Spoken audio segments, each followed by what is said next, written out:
No sé si estas medidas de conciliación y estas tendencias nos las sabemos ya de memoria o vamos a poder aclarar algunas cosas o reflexionar juntas. Bueno, en principio, en primer lugar, muchísimas gracias por vuestra asistencia. Os damos la bienvenida a este webinar para personal de empresas. Yo me llamo Elena y hoy os acompañaré en este interesante camino de reflexionar sobre la corresponsabilidad y la conciliación laboral, familiar, personal y todo. Me gustaría poneros cara, pero no es posible debido a que esta sesión será grabada y emitida en streaming. Y a razón de la política de protección de datos que os comentaba, no tendréis acceso a participar con la cámara o el audio. Sin embargo, os animo de verdad a intervenir en el chat y a contribuir a este webinar con vuestras ideas, con dudas, comentarios, que siempre serán bienvenidos y seguro que súper gratificantes y vamos a aprender un montón. El proyecto en el que está enmarcada esta sesión se llama Corresponsabilidad 2024 y el subtítulo es Formación y entrenamiento para la mejora de la corresponsabilidad masculina en la Comunidad de Madrid. Ha sido impulsado por la Fundación Santa María la Real, contando con la financiación de la Consejería de Familia, Juventud y Asuntos Sociales, con cargo a los presupuestos generales de la Comunidad de Madrid, del 0,7% del rendimiento de los impuestos sobre la renta de las personas físicas y de sociedades, y también al plan Corresponsables en el ámbito de la Comunidad de Madrid. Veo que algunas venís de otros lugares, aparte de Madrid, pero bueno, bienvenidas en todo caso. Creo que puede ser útil, ¿no? Que reflexionemos da igual de dónde vengamos. Como habéis deducido, pues el objetivo general del programa consiste en promover la corresponsabilidad, pero sobre todo la de los hombres en la Comunidad de Madrid.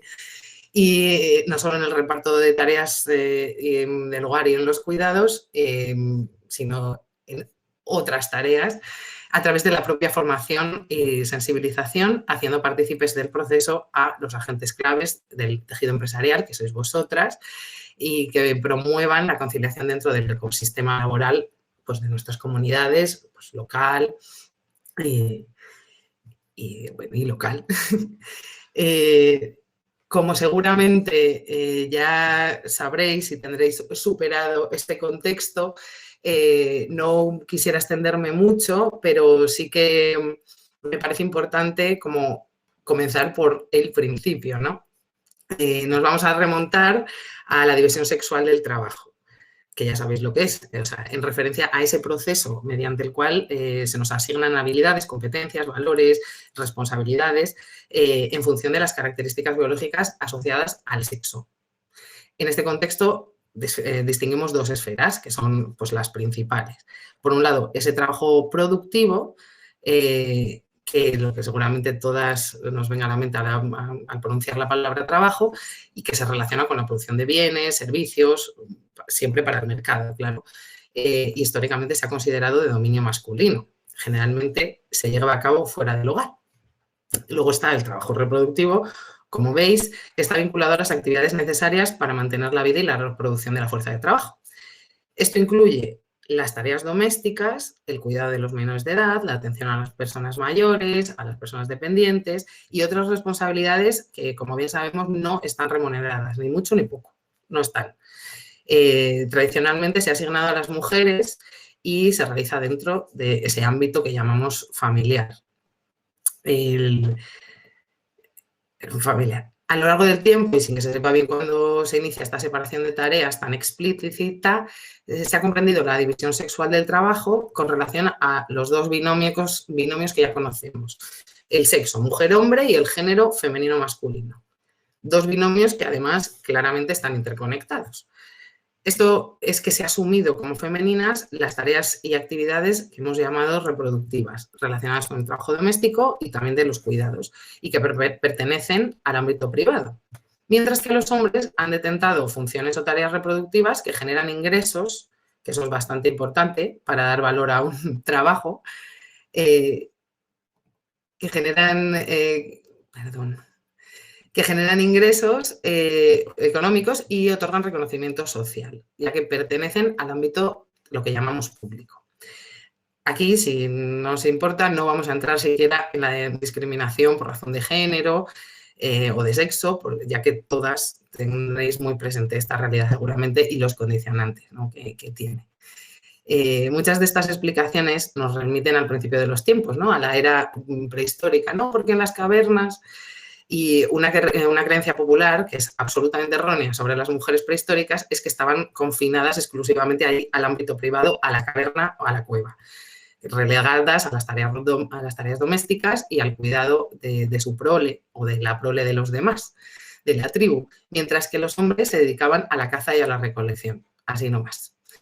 Esta percepción obviamente es muy simplista, ¿no?, y está muy estereotipada, porque los roles de género en la prehistoria no podemos evidenciar cómo son. Sin embargo, ha sido desafiado por una evidencia arqueológica y antropológica en el tiempo reciente, que de hecho hay estudios arqueológicos que revelan que las mujeres prehistóricas desempeñaban roles diversos y bastante significativos dentro de la sociedad. Por ejemplo, se han encontrado evidencias de que participaban en actividades de caza, recolección, agricultura y fabricación de herramientas. Además, se ha descubierto que tenían conocimientos especializados en la preparación de alimentos, de ungüentos, tratamiento de enfermedades y en la elaboración y el intercambio de esas herramientas o los objetos de arte y de cerámica. Es importante que reconozcamos que las sociedades prehistóricas eran diversas y complejas, quizá un poco menos que las actuales, y que los roles de género no eran necesariamente tan rígidos como a menudo se piensa. Si bien es probable que existieran divisiones de trabajo basadas en el sexo, estas no necesariamente implicaban una exclusión total de las mujeres de lo que llamábamos esfera pública. En lugar de esto, las comunidades prehistóricas probablemente funcionaban en base a la cooperación y la interdependencia, ¿no?, entre los hombres y las mujeres, para asegurar esa supervivencia y el bienestar del grupo. Vamos, por protección, simplemente. Esto lo que nos hace inferir es que los hombres también dedicaban parte de su jornada a participar de las tareas reproductivas. ¿Se trataría quizá de una corresponsabilidad prehistórica? No sabremos nunca.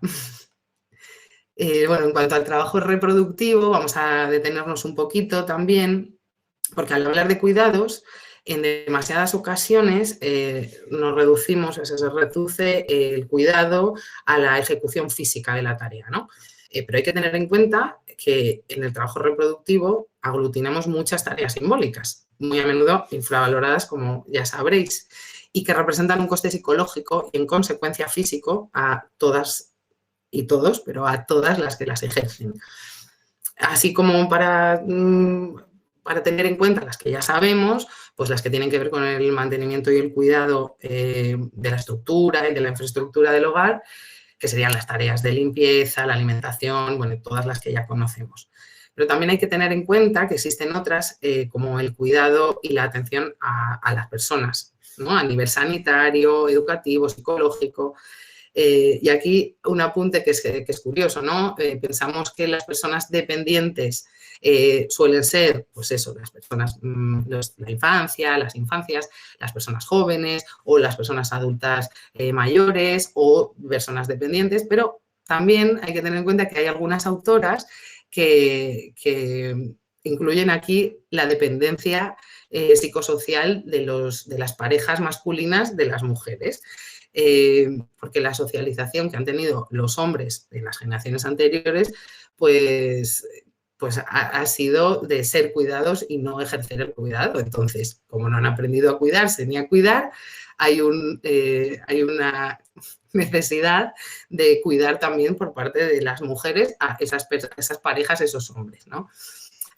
Como hablábamos también, hay algunas simbólicas, ¿no?, que no lo son tanto, pero que en este caso pues tienen más que ver con todo eso que representa carga mental, ¿no? La organización, la gestión de la familia, del hogar, que incluye las infinitas gestiones administrativas, bancarias, pues eso, burocráticas, todas las que ya también sabemos y muchas más que a lo mejor ni siquiera reconocemos porque las hacemos de manera automática. Y luego hay otro punto bastante simbólico, que no sé si vosotros estaréis de acuerdo, que hay una tarea del cuidado externo de las relaciones que tiene la familia, las personas que integran la familia, con él afuera. En estas actividades, curiosamente, que no se tienen tan en cuenta, tiene que ver ese cuidado, una vez más simbólico, que hacemos hacia los familiares. ¿Quién se encarga de llamar a la tía María que se ha roto una pierna? ¿Quién piensa y va a comprar el regalo del primo Pablo, que su cumpleaños es el viernes?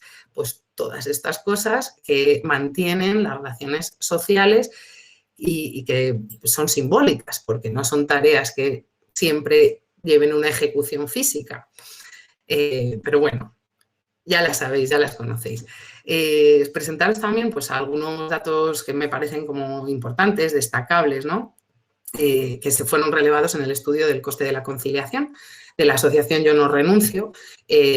Bueno, si queréis podemos pasaros luego algunos enlaces para que podáis pues, investigar un poquito en estos datos, pero así como disparador, yo os comento que de este estudio podemos inferir que 7 de cada 10 reducciones de jornada las solicitan mujeres, que solo el 17% de los hombres se encarga de hacer la lista de la compra. Y cuando decimos hacer la lista de la compra, nos referimos a reflexionar cada semana sobre lo que se va a comprar, no solo comprar el ABCD de leche, tomate, huevos, sino qué podemos necesitar esta semana, en fin.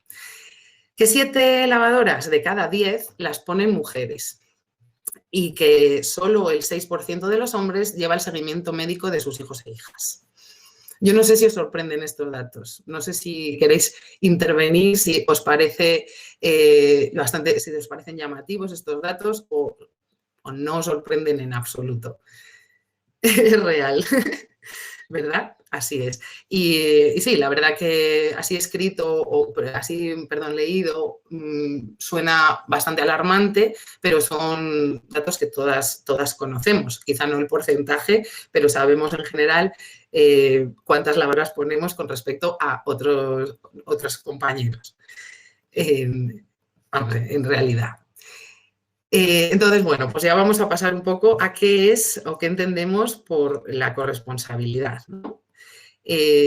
Cada cual puede tener una definición porque cada unidad familiar, núcleo, pues es diferente, pero bueno, es importante como llegar a un punto general, ¿no? ¿Qué creemos que es la corresponsabilidad y por qué es importante, obviamente?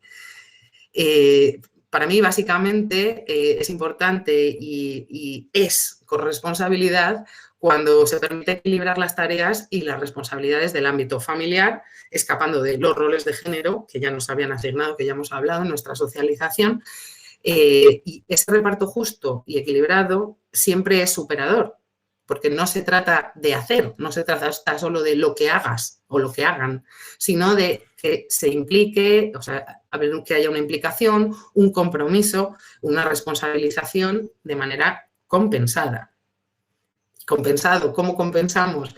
Pues bueno, eso cada una y cada uno lo tiene que hacer en su casa. Voy a compartiros un segundito un vídeo.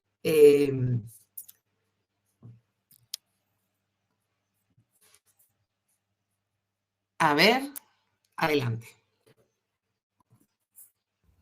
Cuando las tareas del hogar desbordan a las mujeres.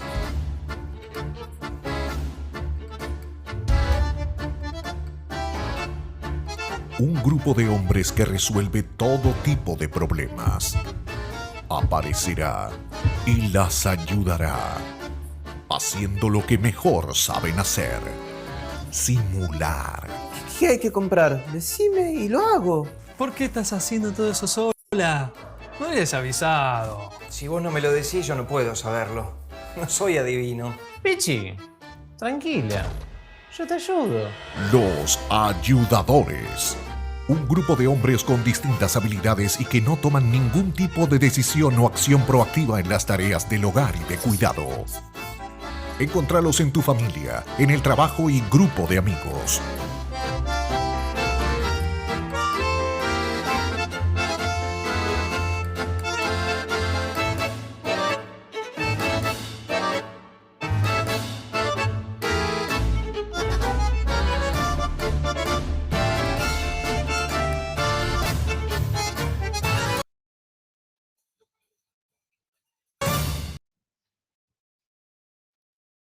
Bueno, no sé si habéis tenido la ocasión de verlo, si ya lo conocíais. Es una iniciativa de Spotlight de Argentina. Y bueno, a mí me parece bastante divertido como disparador, ¿no? Porque pues juega con el chiste, pero sabemos que no es ningún chiste, y sobre todo porque detrás de esas sonrisas de ayudador, nosotros lo que generalmente necesitamos es que haya una efectiva asunción de esa corresponsabilidad, pero no solamente en hacer la cama y las cosas, sino en general. De aquí también podemos inferir, ¿no? Si estamos hablando de tareas de hogar, que se limita a la esfera privada y a lo doméstico, pero claramente no es así. La corresponsabilidad es un concepto que vincula la conciliación de la vida familiar, la social, la laboral, y si hubiera otras, también. La conciliación de todas las esferas es lo que bueno, en fin, valga la redundancia, lo que se vincula con la corresponsabilidad. Pues eso, el reto es entender siempre que la corresponsabilidad es un asunto social, no solo es doméstico. Y entonces, en consecuencia, implica al mercado laboral, a las empresas, al sistema educativo y a todos los ámbitos de la vida en sociedad. Las tareas relativas al cuidado forman parte de ese trabajo reproductivo, que ya lo hemos dicho, y que en tanto que trabajo deben estar consideradas, reconocidas y apoyadas en el ámbito laboral, favoreciendo la conciliación y sobre todo no penalizando a las personas, que son mayoritariamente mujeres, que lo realizan por obligación. Cuando hablamos de penalizar nos referimos a algunos datos reales, ¿no? Que son fácilmente contrastables, como por ejemplo que aún hoy, en 2024, las mujeres cobran 5.000 euros de media menos al año que los hombres. ¿Por qué razón? En muchas ocasiones, desarrollando el mismo puesto de trabajo y teniendo igual o incluso superior formación en la materia. También habréis escuchado que algunas empresas deciden declinar la contratación de mujeres por ser madres, cuidadoras de sus mayores, de personas dependientes, o en vuestro entorno habéis sabido de algún despido por improcedente a mujeres embarazadas o procedente por otras causas, pero la mujer estaba embarazada, o mujeres que piden una reducción de jornada y al tiempo se rescinde su contrato.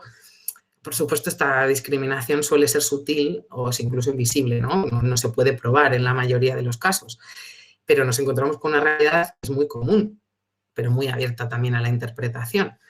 Se trata de esa discriminación hacia ellas por sus características, por sus condicionantes, o las razones responden a necesidades técnicas de la empresa en cuestión, ¿no? ¿Es una discriminación o no? ¿O es una elección libre de las personas que emplean? Así reflexionamos que por qué es importante la corresponsabilidad, qué cosas maravillosas y buenas nos trae. Por supuesto, existen muchas razones por las que es importante la corresponsabilidad, entre ellas las que vemos aquí. Es importante, incluso esencial, para la sostenibilidad de las relaciones interpersonales, ya sea en el entorno doméstico, que ya hemos hablado y que lo tenemos bastante más digerido, también en el laboral o en cualquiera de las dinámicas sociales y culturales. Las cargas de trabajo y la asunción de responsabilidades compartidas y compensadas facilitan, y es que está probado, el desarrollo de las tareas. Y además fomentan la empatía, fomentan el diálogo, fomentan la participación, reducen desigualdades entre hombres y mujeres y mejoran además el ambiente laboral, que yo creo que es una cosa fundamental, ¿no? Que quieren toda la plantilla y todas las empresas, ¿no? Y la implicación misma de la plantilla, que es muy importante para el ecosistema, ¿no?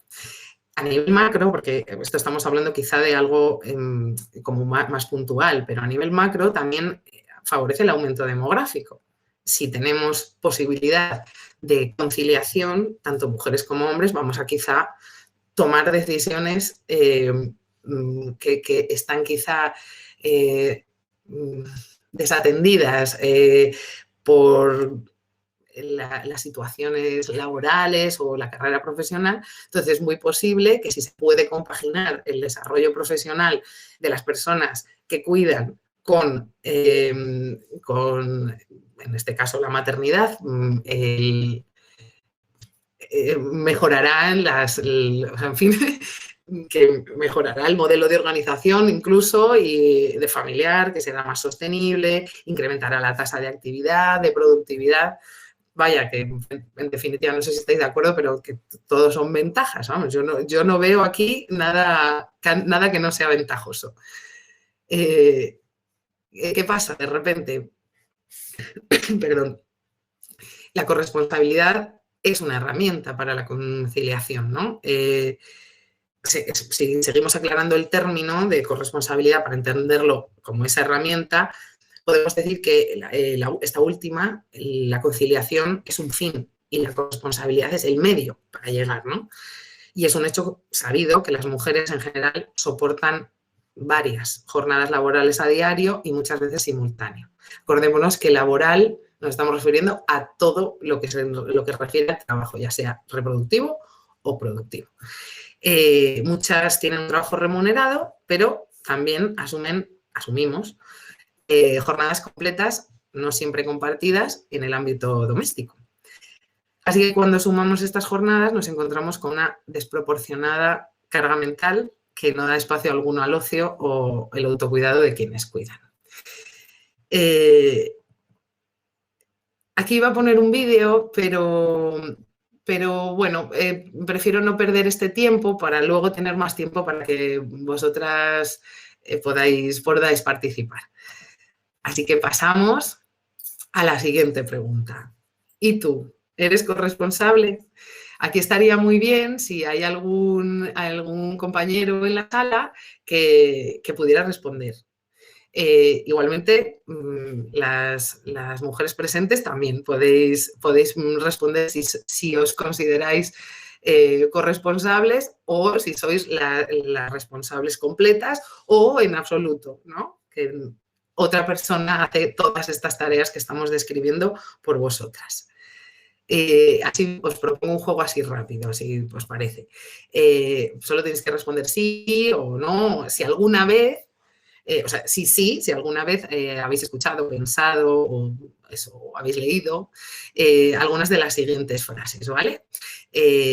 O incluso compartir otras que se os ocurran ahora mientras, ¿vale? Voy.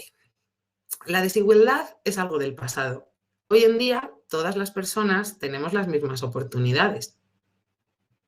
Yo no sé si habéis escuchado esta frase, yo alguna que otra vez. Otra frase, joyita. Por supuesto que ayudo a mi mujer en casa. Yo no soy de esos. Otra. Es que a ella se le da mejor. Yo, la verdad, no entiendo bien lo de separar la ropa por colores, la temperatura, el programa de la lavadora. Si es que no sé. Otra. Mi pareja lo intenta, pero al final tengo que ser yo quien ponga en orden todo. Esto así como con una cara un poco entristecida. ¿Habéis escuchado alguna vez estas frases o algunas otras? ¿Queréis compartirlas? Tenéis el chat. Mientras tanto, vamos a llegar a la pregunta. ¿Qué es entonces la conciliación? Si ya hemos hablado de corresponsabilidad. Como veis aquí, tenemos como 3 áreas gigantes en 3 vértices en un triángulo equilátero. Seguramente a nadie os resulte llamativo esta clasificación, ¿no? Para definir las áreas del desarrollo del ser humano adulto. Todas y todos comprendemos que hay un espacio para cada uno. pero no siempre existe un equilibrio y armonía compensada entre esos vértices. Así que os propongo otro ejercicio rápido o el mismo continuado ahí en el chat, y si queréis responder. La pregunta es la siguiente. Si tuviéramos que dividir, o sea, si vosotras y vosotros personalmente tuvierais que dividir las 24 horas del día en lo relativo a estas 3 áreas que estamos viendo aquí, teniendo en cuenta, si os parece, que el 6, 7, 8, no sé cuántas horas de sueño tendréis, pero que 6, 7 horas son de sueño y obviamente suman al área personal, porque se restan más bien del área personal, ¿cómo quedarían distribuidas las 24 horas de vuestro día, de vuestra vida en particular? Si podéis, por favor, ir respondiendo de la manera, de la manera que queráis.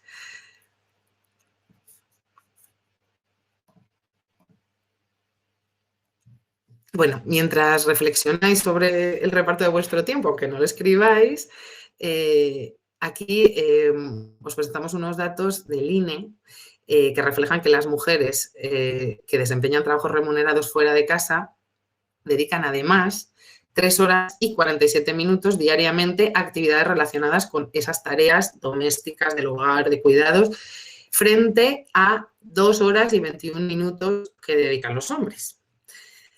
Este dato, sorprendidas no estáis tampoco, supongo.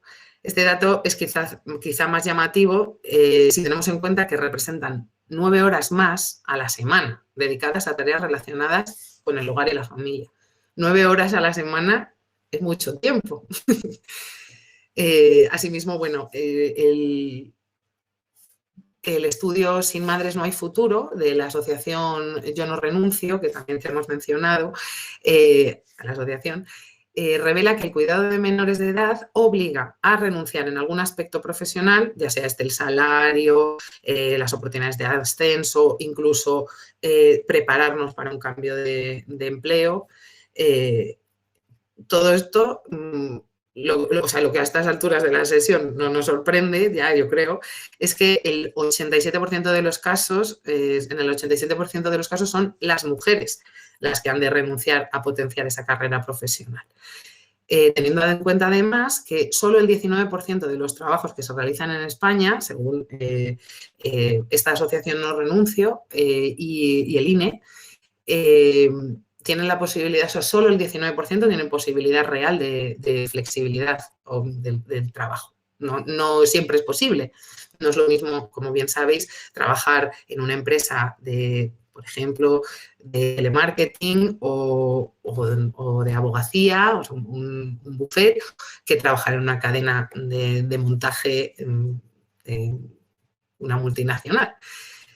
Por lo que la posibilidad de flexibilidad y de flexibilización de nuestros horarios, pues no siempre es fácil. Así llegamos a la siguiente reflexión, ¿no?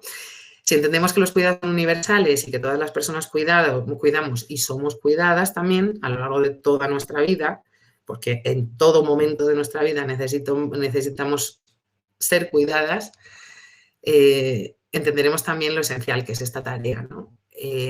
Los cuidados, es más, son una necesidad irrevocable de todos los seres vivos. De alguna manera, de todos los seres vivos, cuando digo de alguna manera, porque incluso las plantas necesitan cuidados y obviamente son claves para la supervivencia, los cuidados de las plantas y de las personas. Seguramente recordaréis que durante la pandemia del COVID-19 se puso de manifiesto la relevancia de los servicios de atención, cuidado, alimentación, los servicios sanitarios, sociosanitarios, las residencias, ayudas a domicilio, programas de madrugadores, limpieza, que satisfacen las necesidades más básicas, ¿no? Durante los peores momentos, que estábamos aisladas y confinadas en nuestros hogares, aplaudimos y ponderamos el carácter imprescindible, ¿no?, de estos servicios. Sin embargo, los seres humanos regresamos a los quehaceres cotidianos en esa nueva normalidad y esos servicios esenciales que estaban profundamente feminizados y que están, y tenían las condiciones más precarias en materia de salarios, contratos laborales, con extrema temporalidad, deficiente reconocimiento social, pues han seguido lamentablemente manteniendo su situación y no mejorándola en absoluto, siendo que mantienen la vida de la sociedad desde fuera del foco, quizá desde un poco desde la sombra. Aquí introducimos otro concepto, ¿no? Vamos a tratar de escudriñar los cuidados y su escala de importancia. Por si no habéis oído hablar, vamos a introducir un término que se ha dado en llamar la generación sándwich. No sé si no sé si conocéis o habéis oído hablar de esta generación sándwich. Bueno, como leéis aquí, si tienes entre 35 y 55 años, que sospecho que algunas de vosotras estaréis en esta horquilla de edad, pues puedes llegar a pertenecer a la generación sándwich. Aunque es un término que puede resultar así divertido, la generación sándwich refiere a aquellas mujeres que ejercen los cuidados en simultáneo en relación a sus descendientes y a sus ascendientes. Esto es que en esta horquilla que hablamos de los 35 a los 55 años, que puede ser un poco más, un poco menos abierta, las personas, especialmente las mujeres, se sobrecargan de las tareas del área familiar, obviamente en detrimento de otras áreas, como hablábamos antes, como el autocuidado y el desarrollo profesional y laboral. Es importante destacar que esta generación podría llegar a ejercer estos cuidados en simultáneo hasta 20 años consecutivos, lo que sin duda puede afectar gravemente a la salud mental. Las causas. ¿Cuáles son las causas de esta generación sándwich? Seguro que las conocéis ya, ¿no? Pero algunas de estas causas que seguramente no nos sorprenden en absoluto son la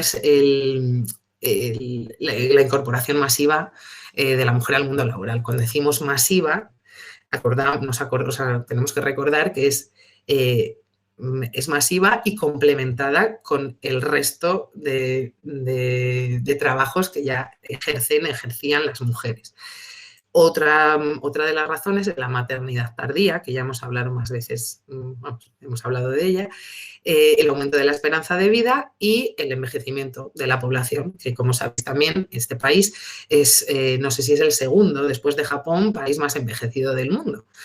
Asimismo, España, aparte de ser el país más envejecido del mundo, tiene los índices de natalidad, uno de los índices de natalidad más bajos de España, ¿no? Del mundo, perdón.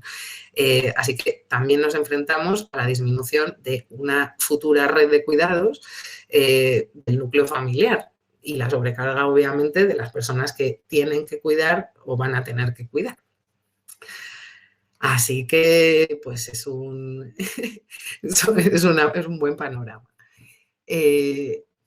Las consecuencias de esta generación sándwich ya las hemos inferido también, pero sí que queríamos hacer como una reflexión sobre, aparte de lo que ya sabemos, del coste económico que genera, ¿no? Que se estima, como veis, que puede alcanzar los 10.000 euros para hacer frente a esas necesidades de quienes están en situación de dependencia y compaginar las tareas. En fin, muchas mujeres pertenecientes a esta generación sándwich ya han renunciado a sus carreras profesionales o van paulatinamente renunciando a esa carrera profesional o a la mejora o al ascenso, con la consiguiente repercusión, como hemos dicho, muy negativa en su salud mental, emocional, su autoconcepto, autopercepción y además la percepción externa, ¿no? Así como en las relaciones de pareja, las familiares, bueno, en definitiva, en todos y cada uno de los ámbitos de la vida. No sé si queréis compartir alguna otra consecuencia que creáis puede tener que ver con esta generación sándwich. Siempre os invitamos a participar, por favor, del chat si queréis, con cualquier duda, comentario, vuestra aportación, una idea, lo que sea. ¿Ok? Así que, ¿cómo evitamos los efectos negativos? O sea, ¿cómo podríamos hacerlo? Pues viendo lo anterior y tratando de evitarlo, o al menos paliar, ¿no?, esos efectos negativos de esta sobrecarga, nos podemos marcar estas pautas, ¿no?, de planificar con antelación y evaluar que si se produce en la familia una situación de cuidado simultáneo, pues de descendientes o de ascendientes, primero que todo hay que desterrar esa culpa que muchas veces tenemos, ¿no?, y buscar las mejores alternativas para todos. No somos supermanes y superwomans. Si tenemos que conciliar esta situación, no podemos sobrecargar lo sobrecargado ya. Pues, vamos, otra pauta obvia es la comunicación y la corresponsabilización. O sea, debemos comunicarnos y obviamente son conversaciones difíciles, pero es importante, ¿no?, reflexionar al respecto, tanto con la familia de origen, que son nuestras madres, padres, nuestras hermanas y hermanos, también con la actual, o sea, si la tenemos, o con nuestra pareja, si no tenemos hijos o hijas, pero no solo para planificar o prevenir, también para comunicar y hablar de nuestras emociones, de lo que sentimos. Es que sobre todo es importante no dejar a los niños y niñas, que algunas veces como por protección, ¿no?, evitamos conversaciones con ellos. Yo creo, ¿no?, y esto es una apreciación, pero que es importante que aunque sean pequeños, no dejarles al margen de una situación familiar complicada, porque van a participar de ella y se van a ver afectados necesariamente, por lo que conocer la información no tiene edad. Eso es necesario reforzar como la confianza y el diálogo entre todos los miembros de la familia. Pues otra pauta que puede ser, pues equilibrar recursos sobre el tiempo, el dinero, tener claro qué recursos o con qué tiempo disponemos, con qué dinero disponemos cuando se den esas relaciones de estas situaciones de dependencia. Y es que es, por supuesto, vital que las personas mayores, en este caso, o las dependientes, tengan capacidad de decidir cómo quieren cómo quieren pasar su vejez, o qué quieren hacer, o cómo quieren ser tratadas y tratados. Y esto viene a ser la misma pauta que la anterior. Hay que comunicar, hay que corresponsabilizarse y, por supuesto, hay que incluir a todas las personas de la familia. Y bueno, la cuarta pauta, que a mí me parece pues también imprescindible porque no nacemos sabiendo, es pedir ayuda y aprender sobre los recursos disponibles, la forma de acceder a ellos, pues los trámites legales, de dependencia, de incapacitación, la tutoría legal si hubiera necesidad, poderes notariales, testamento vital, pues todo eso que no tenemos por qué saberlo. Pero sobre todo, como vemos aquí, trabajar en conjunto creando un hogar corresponsable. Es que eso es rompiendo los estereotipos, los roles asignados históricamente a los géneros, ¿no? Y asumiendo que en el trabajo reproductivo existen esas tareas de ejecución de las que ya habíamos hablado, que son visibles, esas otras tareas que habíamos dicho que eran más simbólicas o invisibles, pero todas esas tareas invisibles que son relativas a la gestión emocional, a esa planificación, al control de horarios, otras gestiones que requieren organización, que afectan a todos los miembros de la familia, incluso a los perros y a las mascotas. Así que eso sería como lo principal a hacer. Aquí tenemos una serie de pasos después de la pauta para ver si... Para ver si es sencillo o no sencillo cumplirlas, ¿no? Estas etapas, de hecho, si las leéis, pueden resultar un poco redundantes, ¿no? Porque lista, más tipos de tareas, pero son importantes para no perder el foco, ¿no? Primero podemos identificar a grandes rasgos o los grandes tipos de tareas, ¿no? Por ejemplo, y en cada familia va a ser unas tareas diferentes, unos tipos de tareas diferentes. Por ejemplo, a grandes rasgos, cocina, colada, bienestar, higiene, ¿no? Y gestión del ocio y del tiempo libre. O sea, un enorme abanico de posibilidades. Y después de esta conceptualización de los grandes tipos, podemos hacer una lista de tareas. O más bien podemos llamarlas subtipos de tareas, ¿no? Por ejemplo, en la cocina, pues supermercado, menús, frutería, yo qué sé, en la colada, en el tipo de tarea de la colada. Pues claro, la colada no es una sola acción. Tenemos que poner la lavadora, que tender, que doblar, que guardar la ropa. Pues yo qué sé, en bienestar y en higiene, pues tenemos fregar, barrer, limpiar, si hay hijos, bañar a los hijos y a las hijas, pasear al perro, en fin.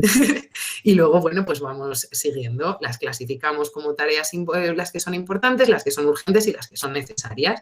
Las asignamos, tratamos de asignarlas y repartirlas entre los miembros de la familia de forma equitativa, porque si lo ponemos por escrito y seguimos sobrecargando en general a las mujeres, pues es casi un pacto con el diablo, ¿no? Entonces, es importante, pues eso, revisar de forma periódica si esto se está cumpliendo, si estos acuerdos para la conciliación son eficaces, vamos, que sí funciona, vaya. Y luego ya, como por última, la última parte, que en realidad es transversal a todas las demás, pues que sea un ejercicio de confianza y de respeto al resto de personas que viven en el hogar, incluidos los niños y las niñas, si existen en las familias. Así que bueno, tenemos una serie de claves para el reparto de tareas que ya hemos mencionado, pero por hacer así como un pequeño resumen antes de pasar un poco más como a lo que tiene que ver con el entorno laboral y la empresa. Las claves para el reparto de tareas, pues sobre todo está en hacerlo juntos y juntas, en la comunicación asertiva, bueno, pues lo que veis aquí. Con toda esta información, entender que cada familia es diferente, no buscar las mismas pautas que busca nuestra vecina, respetar todos los acuerdos, podemos realizar un nuevo reparto de tareas equitativo propio de un hogar corresponsable que además nos facilite la conciliación laboral. A ver, disculpadme. Ahí estamos. Pregunta. ¿Qué papel desempeñan entonces las empresas en materia de conciliación y corresponsabilidad? Porque ya hemos hablado que tiene que estar en casa, que tienen que ser las parejas, las familias, las que se gestionen para no sobrecargarse entre ellas y corresponsabilizar. Pero nosotras creemos que las empresas son las protagonistas del cambio. Si bien es cierto que desde el Estado o desde la Unión Europea o desde diferentes instituciones van a marcar las pautas necesarias para llevar a cabo o para hacer efectiva esta conciliación y llegar a la corresponsabilidad real, tenemos que tener en cuenta a todos los agentes, ¿no?, de la sociedad. Y entre ellas, pues las empresas, claramente. Como veis, y estoy segura también que ya habéis reflexionado como en estos retos, ¿no?, ¿qué pasa? ¿Por qué nosotras las empresas tenemos que trabajar para fomentar esta conciliación y corresponsabilidad, que lo hagan ellos y ellas en sus casas? ¿Qué culpa tengo yo? Yo me atengo a la producción y a la productividad.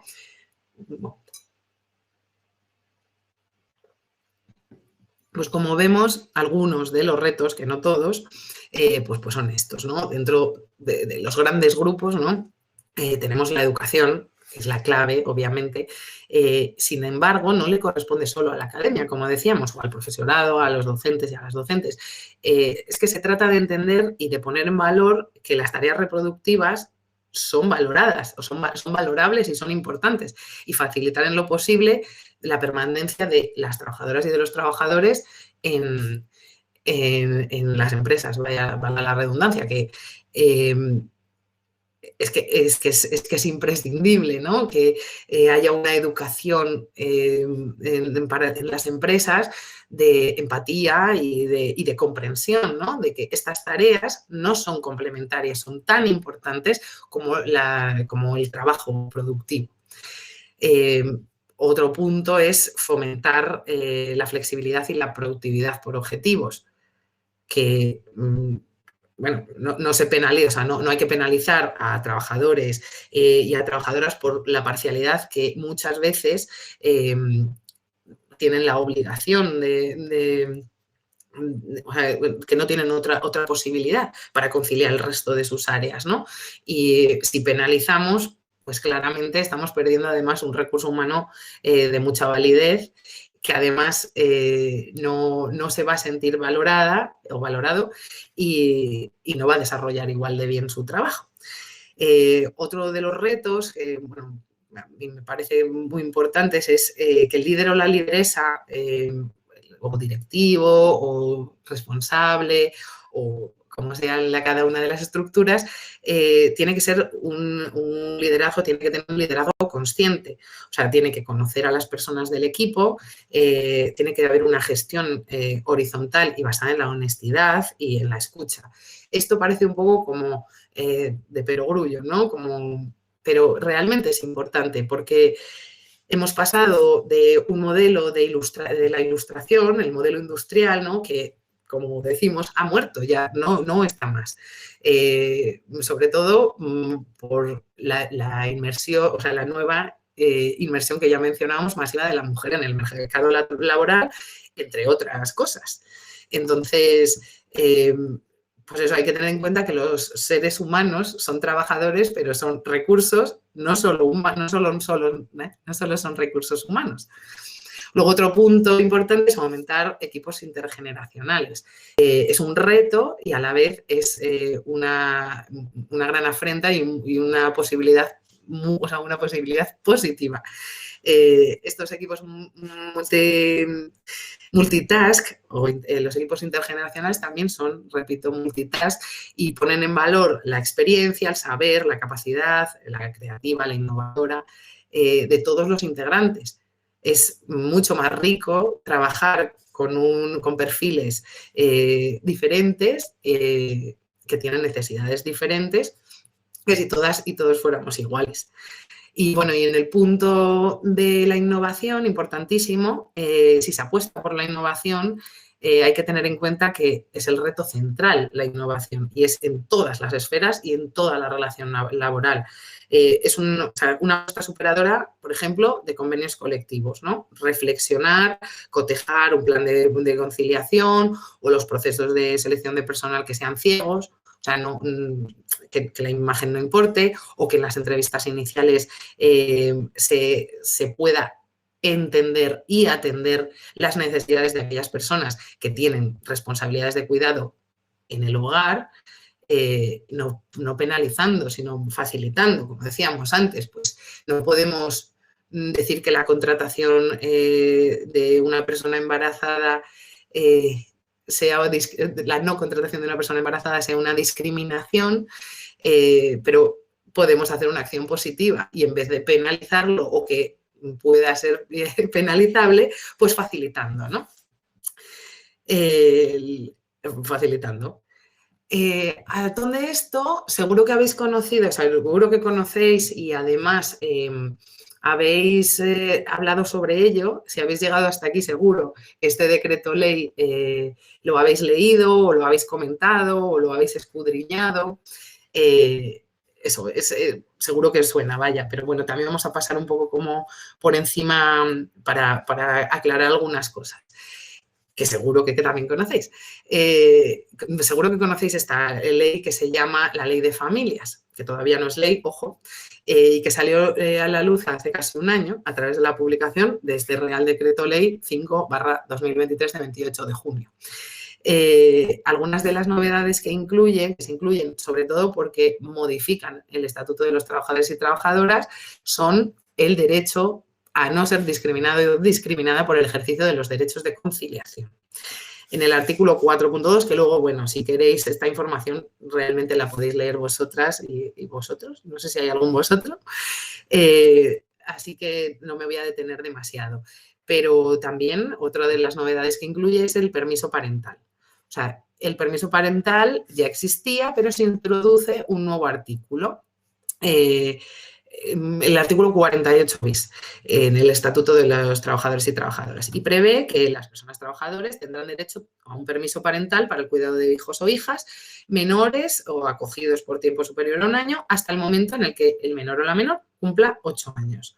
Este permiso, que tendrá una duración no superior a 8 semanas, continuas o discontinuas, podrá disfrutarse a tiempo completo o en régimen de jornada a tiempo parcial, conforme a lo establecido en el reglamento.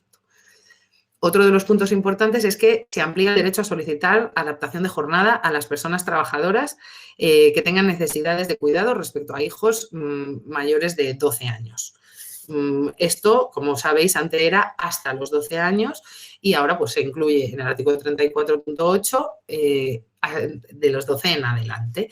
Además, incluye que se pueden adaptar las jornadas si se tienen responsabilidades de cuidado respecto a otros cónyuges, parejas de hecho, familiares por consanguinidad y otras personas dependientes que convivan, ¿no?, en el domicilio. Esta adaptación es tanto en relación a la duración, como la reducción de jornada que hablábamos, como en la distribución, tiempo y forma de presentación, incluida la posibilidad de teletrabajo. Se refuerza la protección frente al despido al establecerse que serán nulos los despidos, tanto objetivos como disciplinarios, efectuados durante el disfrute de la adaptación de jornada. ¿Qué cosas son importantes aquí? Pues lo que habíamos mencionado antes, que este proyecto de familias está en trámite de enmiendas tras varias prórrogas y modificaciones, o sea que aún no es ley. Sigue sin contemplar, de hecho, la remuneración del permiso que habíamos hablado de las 8 semanas, ni de 3 ni de nada.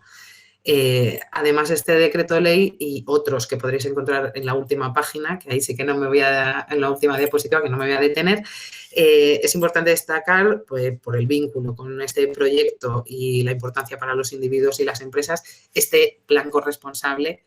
He perdido la diapositiva, disculpadme aquí. Este plan corresponsable que vamos a mencionar. El plan corresponsable, como veis, como adelantamos, que financia este proyecto, tiene por objeto iniciar el camino hacia la garantía del cuidado como un derecho universal y desde la óptica de la igualdad de género, al margen de la condición laboral. Qué importante eso. El desafío está en diseñar un sistema de cuidado que incluyan políticas articuladas sobre el tiempo, recursos, prestaciones y servicios públicos universales y de calidad, para satisfacer las distintas necesidades de cuidado de la población y lograr efectivamente una conciliación familiar, laboral y laboral real, donde todas las esferas de la vida estén contempladas, relacionadas y bien engranadas. Y entonces, ya vamos un poco a la harina. ¿Qué son las buenas prácticas en empresas? ¿Qué hacen las empresas, de hecho, para facilitar información sobre las novedades en materia de conciliación u otras informaciones importantes que tengan que transmitir a su plantilla? Pues antes de entrar en las medidas o estas prácticas específicas, es importante elegir el medio y la forma de comunicación de la información, previendo además que no toda la plantilla tiene los mismos recursos cognitivos. Por lo que además de informar sobre los derechos, permisos y medidas, habrá que facilitar la comprensión del lenguaje jurídico o técnico, con el fin de que no exista lugar a la interpretación, a las dudas o a la incomprensión. Parece obvio, ¿no? Y evidente. Otra preguntita rápida. ¿Qué es para vosotros una buena práctica y por qué creéis que mejora las relaciones laborales, interpersonales, o sea, las relaciones en general, entre trabajadores e incluso mejora la productividad? O eso es de mi cosecha, pero ¿queréis compartir alguna buena práctica o, si queréis, mencionamos algunas y después en los minutos que nos queden, que no van a ser muchos, disculpadme, pues eso, bueno, aquí os presento algunas de las medidas innovadoras de conciliación para las empresas. Obviamente hay 700, o sea, y son tan innovadoras como se nos puedan ocurrir, siempre que estén dirigidas a mejorar la calidad de vida de las personas, de las trabajadoras, pues siempre van a ser bienvenidas. Aquí os he dejado algunas, como la incorporación progresiva tras la baja de maternidad, pues un retorno al trabajo que tenga, pues efectivamente, pues jornadas flexibles. Aquí, como veis, estas medidas no suponen un coste económico de gran envergadura. No digo que no lo supongan, pero no de gran envergadura. Facilitan la conciliación y además contribuyen a una saludable cultura organizacional, que eso es bastante importante. Yo diría que lo principal en este caso. el salario, como sabemos, no es el único aliciente, ¿no?, para el desempeño laboral. Sentir que la empresa es empática mejora siempre y drásticamente la relación laboral y, en consecuencia, la identificación con la empresa y la mejora en el rendimiento. ¿Esto es probado? Sí, así es. Así que, bueno, no sé, también os comparto aquí algunos ejemplos de empresas. Obviamente hay muchas más y estaría muy bonito si pudierais compartir algunas de vuestras, vuestras buenas prácticas, para no tener que, porque creo que no hay ninguna de estas empresas que esté hoy representada aquí en la sesión. Entonces, bueno, si queréis también escribir alguna en el webinar o en el chat, pues también bienvenido. Bueno, siguiente paso. Tenemos toda la idea de la importancia, estamos completamente sensibilizados y sensibilizadas con la corresponsabilidad de la conciliación. ¿Cómo hacemos entonces desde las empresas para implantar un plan de conciliación? En un principio, podríamos pensar, ¿no?, que es una cosa que viene como de base, que se tiene que hacer o que se hace de esta manera y este es el plan y así es como lo seguimos. El plan, sobre todo, tiene que ser vivo y tiene que tener un seguimiento y una evaluación importante y diría que permanente incluso. Obviamente, en primer lugar, como decíamos, hay diferentes pasos. Pues tenemos que tener un compromiso de la dirección, hacer un diagnóstico, unas medidas de conciliación, pues eso, pues todas las cosas. Ay, perdonadme, por favor, perdonadme. En estas medidas de corresponsabilidad, las empresas pueden mejorar y promocionar la corresponsabilidad en el hogar de las personas que las integran. Como decimos aquí, poniendo en foco en las personas y en su bienestar y cambiando la visión estructural del trabajo, ¿no? El trabajo ocupa demasiadas horas de nuestra vida como para que como para seguir teniendo esa visión industrial. Aquí os comparto algunas de estas buenas prácticas. Me gustaría mucho, de verdad, que pudierais participar para decirme si estas prácticas, por ejemplo, desde vuestras empresas ya las lleváis a cabo, o lleváis alguna de estas o alguna de estas os parecen inviables, porque algunas veces incurre en la inviabilidad según qué tipo de empresa, pero bueno, para que tengamos un poco en cuenta con las que contamos, pues tenemos estas medidas de organización del tiempo de trabajo, que tenemos entre muchas de ellas, pues la flexibilización del horario de entrada, de salida, días libres en momentos puntuales como el cumpleaños, primer día de colegio, fin de curso, X. La posibilidad de elegir o de cambiar turnos si tenemos responsabilidades familiares y en el hogar. Organizar las formaciones dentro del horario laboral, que algunas veces pues las formaciones no se pueden o se dan fuera del horario, pero bueno, es una muy buena práctica para conciliar dentro y fuera. Otro grupo de medidas, el grupo 2, se refiere a la flexibilidad espacial, como ya sabéis, pues el trabajo a distancia, la movilidad geográfica o todo lo contrario, las videoconferencias, la posibilidad, pues eso de facilitar y de acercar a las personas a sus necesidades. Y luego el grupo 3, que se referirían más a las medidas y a los beneficios sociales, o sea, lo que incluyen los beneficios sociales. Pues eso no siempre se puede desde todas las entidades, pero facilitar un seguro médico, un ticket de restaurante para no tener que cocinar y prepararnos el tupper cada día, pues yo qué sé, un plan de pensiones que no siempre se puede, descuentos de compras o productos, pues cosas que no tienen muchísimo coste, bueno, quizá el plan de pensiones sí, pero no tienen muchísimo coste, pero sí que facilitan la vida de las personas. Y así el grupo 4, que tendría más que ver con las ampliaciones de los permisos no retribuidos, la mejora de las jornadas por guarda y tal. Como ya nos queda muy poquito tiempo, o más bien estoy consumiendo tiempo, vamos a hacer a grandes rasgos también como el esquema de por dónde empezar, ¿no? ¿Qué es lo básico o qué es lo básico e imprescindible para empezar algo? Pues, obviamente querer, ¿no? O sea, es fundamental que exista ese compromiso con la implantación de las medidas. Después tenemos que observar el punto de partida, si es que ya existe alguna medida, cómo funciona, si es viable, si no es viable, si son útiles para las plantillas y si las solicitan las personas.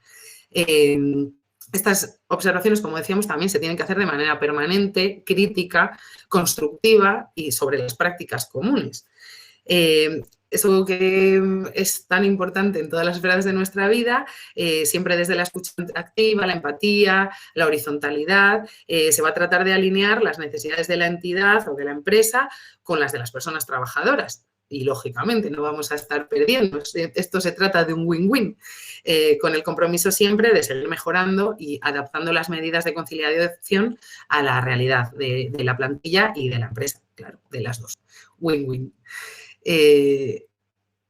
O sea, la manera, ¿no? Esta era la diapositiva que se me había escapado antes, ¿cómo implantar un plan de conciliación en las empresas? Pues, valga la redundancia, depende, igual que las familias, las empresas cada una son diferentes, ¿no? Pero tienen que tener una serie de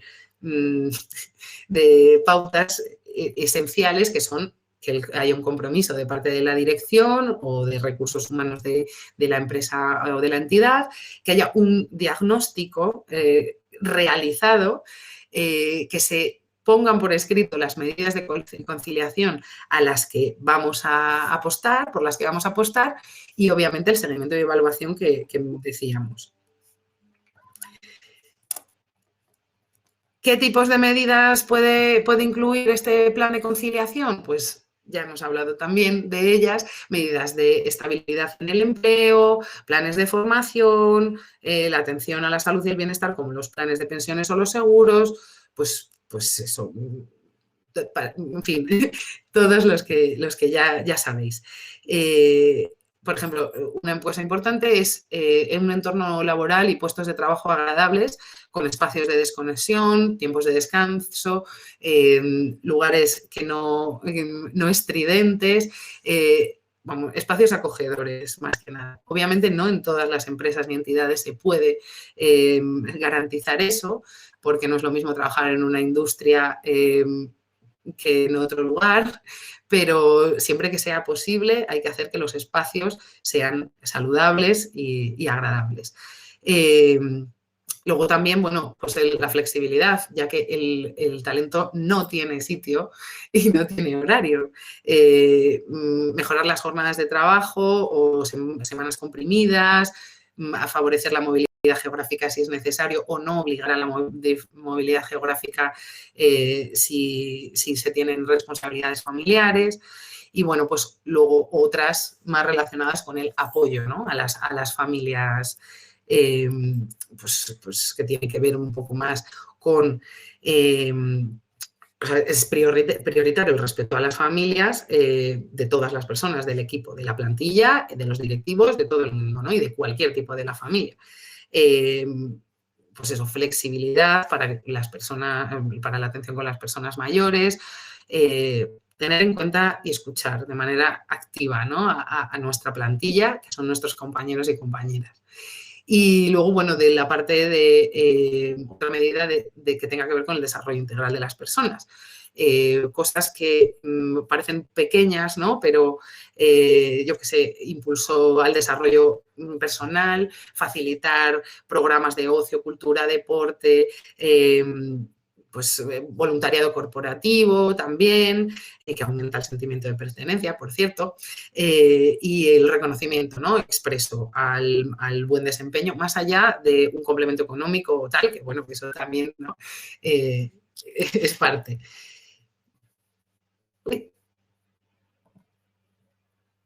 Bueno, ya vamos a ir muy rápido porque porque me he extendido un poco demasiado.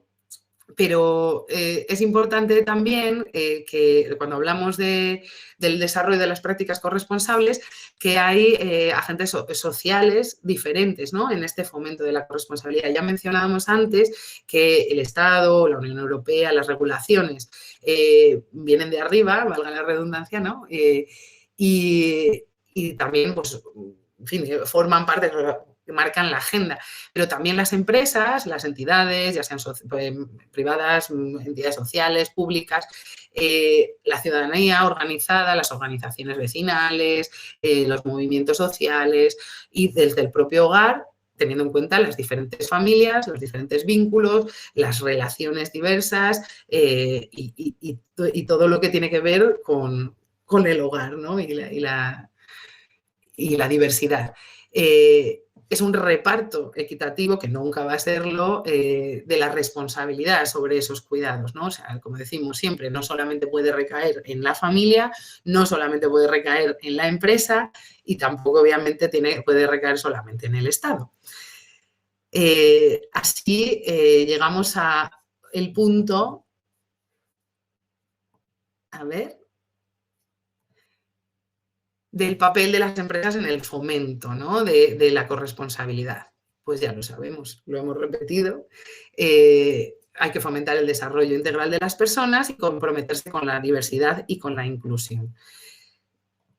Formas de hacer esto, pues hay muchas también y muchas de ellas las hemos ya comentado. Por un lado, tenemos esa fidelización del talento, ¿no? Hay un valor, que hablábamos también, del salario emocional, que se multiplica en un momento de crisis mundial como el que estamos viviendo. La retribución económica, obviamente, es importante, como hemos dicho, pero no es suficiente, o no es lo único, más bien. La importancia de la comunicación interna y de que tu equipo confíe, que todos encontremos el propósito, los valores, los posicionamientos. Y luego, bueno, también, ¿qué beneficios tienes? Un posicionamiento de marca, porque cuando trabajas con una estrategia global a todos los niveles, la prestación de tu servicio, y también estás teniendo en cuenta el contexto social, pues entiende que es una empresa mucho más amigable y mucho más cuidadora de sus empleados y empleadas. Y luego, bueno, el posicionamiento de marca también hace que podamos crear o referir empresas felices. Empresas felices que trabajan hacia adentro, buscando y potenciando la experiencia de las personas de su organización y buscando la misma excelencia humana y profesional en las personas de fuera y candidatas, ¿no? Buscar el talento sin tener en cuenta, como decíamos antes, el condicionante, ¿no?, de las personas. La verdad... ya son las 11:10. La verdad es que podríamos hablar de un montón de beneficios que tiene esta apuesta por la conciliación para las organizaciones. Es verdad que este webinar, por las características que tiene, que no hemos podido interactuar con voz ni audio, tiene la dificultad de que las preguntas no han podido ser respondidas o las ideas, las dudas compartidas, pero bueno, si os parece, en los próximos 5 minutos, si queréis hacer algún tipo de pregunta o comentario en el chat, pues será más que bienvenido y así podemos, pues, como poner un cierre a este pequeño webinar, este pequeño webinar para empresas. Aquí os dejo también el marco jurídico normativo como más importante, ¿no?, de los decretos y los diferentes decretos que se han ido dando en relación a esta temática de la corresponsabilidad. Y un poquitito más adelante os pediría, si os parece y si tenéis un ratito, que pudierais completar este cuestionario de satisfacción, que solamente tenéis que que contestar haciendo una foto al QR y bueno, si queréis, eso es, si podéis, si queréis rellenar la encuesta de satisfacción, nos ayudará muchísimo. También para mejorar y ver si esta es la forma, este tipo de sesiones es la forma o tenemos que hacerlo de otra manera, mejorarlo, extenderlo, acortarlo. Así que, bueno, muchísimas gracias por haber atendido. Ha sido un placer. Espero no haberme extendido demasiado o todo lo contrario. Lógicamente, en una hora no podíamos llegar a mucho más. En todo caso, estamos a vuestra disposición. Cualquier duda que tengáis que os haya quedado o cualquier complemento de información que queráis, pues también estamos disponibles. Así que muchísimas gracias. No sé si queréis comentar algo.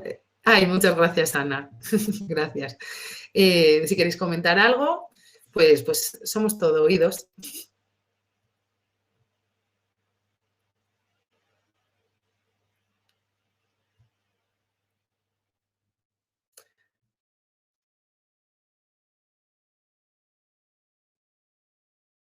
Bueno, pues gracias de verdad. Gracias muchísimas. Que tengáis una buena mañana y nada, nos encontramos en el camino de la corresponsabilidad y sí, y sobre todo en este último comentario que haces, María José, siempre es importante el refuerzo de estos temas en empresas y es importante además que que este tipo de conversaciones, o bueno, en este caso ha sido un monólogo, pero este tipo de conversaciones sobre corresponsabilidad y conciliación estén presentes en las horas de café, en un pequeño mail que mandamos haciendo un guiño, porque realmente para mí el resumen de este webinar es que todos son ventajas y son ventajas para todos y todas.